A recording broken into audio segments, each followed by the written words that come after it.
গরম গরম ফুলকো ফুলকো রুটি বানাই আনলাম আর মাংস সবজি বানাই আনলাম। তো আপনারা ভিডিওটা স্কিপ করুন না, যে মনোযোগ দা দেখ পাইন। আমি নতুন মানুষ দেখে আপনারা ভিডিও সামনে আইলে ধাক্কা মারুন ভাই গো, অত কষ্ট করে ভিডিও বানায়, ভিডিও সামনে আইলে ধাক্কা মারুন না যে।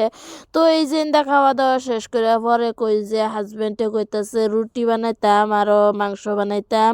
আসসালামু আলাইকুম কলিজার ভাই বোনেরা, আশা করি এনারা সবাই ভালাই আছেন। তো এনগর দা আমিও ভালাই। তো এই যে আজকে শাক বানাইয়াম আর মাংস দিয়ে আলু দা রান্দাম। কই যে হার লগে শাক থাকলেও বিরাট ভাল লাগে, হুদা এক সবজিটা খাইলে ভাল লাগে না। তো শাকটি সুন্দর করে আমি ভাপ দিয়ে হাইরা, তো এই যে আমি সুন্দর করে তেলের মধ্যে শাকটি ছাড়া দিয়ে হাইরা রান্দালাম। আর শাকটি ওয়াও কি সুন্দর দেউন যেতেছে।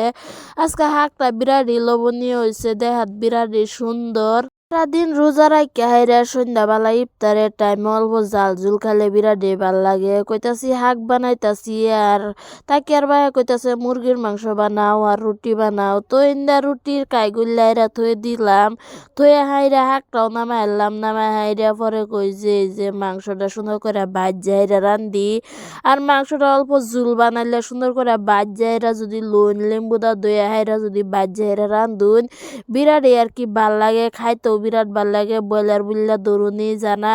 তো এই যে আমি কই যে উদা সবজি রান্নাম আর শাক তো রান্ধি আছি, কই যে লগে অল্প বত্তা বানাই এলাই, জাল জুল খেলে বিরাটই ভাল লাগবো।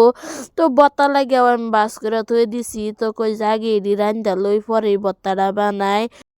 মশলাটা সুন্দর করে হাইরা কষাই আলছি, সব কিছু আদা বাটা রসুন পেঁয়াজ বাটা সব কিছু দিছি, দিয়া হাইরা সুন্দর করে মশলাটা কষাই আনলাম। আর মাংস রান্নার হইলে মশলাটা যত কষাইবাই নতই আর কি খাওয়ার মাঝে টেস্ট বাড়ে সবজির। তো এই যে আমি মশলা কষাই হাইরা আলু মাংস দিয়া দিলাম, দিয়া হাইরা সুন্দর করে লাড়াচাড়া দিলাম, দিয়া হাইরা কই যে সামান্য অল্প পানি দেয়ালাই। তো পানি দেয়ালাম, ঢাকনাটা ঘুরে দেয়া হয়ে যায়। আমি যে খাপসা কয়েকটা বাসন বেরিয়েছে, কই যে এডি মর দেয়ালাই।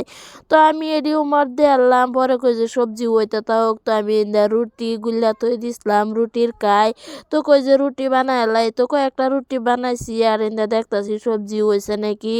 তো সবজি হয়েছে না, তো আমি আবার রুটি বানাইতাছি। তো রুটি কিরম হয়েছে অবশ্যই কমেন্টও জানাইবেন। আর রুটি দা মাংস দেখাইলে কিন্তু ভালাই লাগে। আজকে যে আমি নতুন রুটি বানাইতেছি এরম না, আমার প্রত্যেক দিনই আমি রুটি বানাই, একবার সকাল একবার সন্ধ্যা।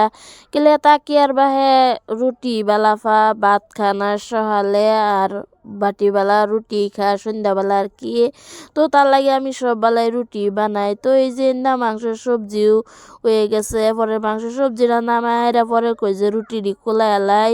আর রুটি যদি এবার ফুলে বিরাটই ভাল লাগে, রুটি যদি না ফুলে কিন্তু ভাল লাগে না। রুটি যত ফুলে অতই বানাইবার মনে কত। আমার রুটিও বানানি শেষ, পরে কই যে সবজিটাও দেয় দেই। ওয়াও মাংসের সবজি কি সুন্দর কালার আইছে। তো আপনারা তো দেখ পারি হইতেছুন থালি বইরা রুটি বানাই আনলাম। আজকে মাংসটা যেহেতু রুটি খাইবো তাইলে তো অল্প বেশি বানাই লাগবো। আমার হাজবেন্ডের লাগান আপনারা কেডা কেডা রুটি দা মাংস দা বালা পাইন অবশ্যই কমেন্টও জানাইবেন। আর মাংস সবজিটা দেখছেন কি সুন্দর কালার আইছে। রান্না বাড়া শেষ করে হাইরা এই যে থালি থালি বাইরালাম রুটি আর মাংস সবজি। তো রুটি খাওয়া দাওয়া করে হাইরা তো ঘুমাইলাম। পরে কই যে সেহরি খাইবার উঠটা করি। তো সেহরি খাইলাম যখন, তো চুলার মধ্যে আগুন জ্বালাই লইলাম। তো আজকে মেনুতে আছে শাক ভাজি, পাতাকপি ভাজি আর একটা আন্ডা খোলার দিছি। তো আজকে যে শাক ভাজিটা বিরাটই ভাল লাগছে, এটা কিন্তু পালং শাক বানাইছি, মাছ দেখাবার লাগে আনছিন, পরে অল্প পুড়া হয়ে গেছে। পরে কই যে শাকই বানাইলাই। তো শাক দা খাওয়া দাওয়া করে আইরা পরে যে মাংস সবজি দাও খাই আলতাছি। মাংস সবজিটা আজকে সেই স্বাদ হয়েছে। আগুন তো হইতাছি আর ভাত খাইতাছি। তো রাজা মসুর লইলাম ভাত খাইবার লাগে, কেলে জাল জাল খাইলে অল্প ভাল লাগে। কেডা করতে ভিডিওটা দেখতাছুন সবাই ভালো থাকবেন সুস্থ থাকবেন, আল্লাহ হাফেজ।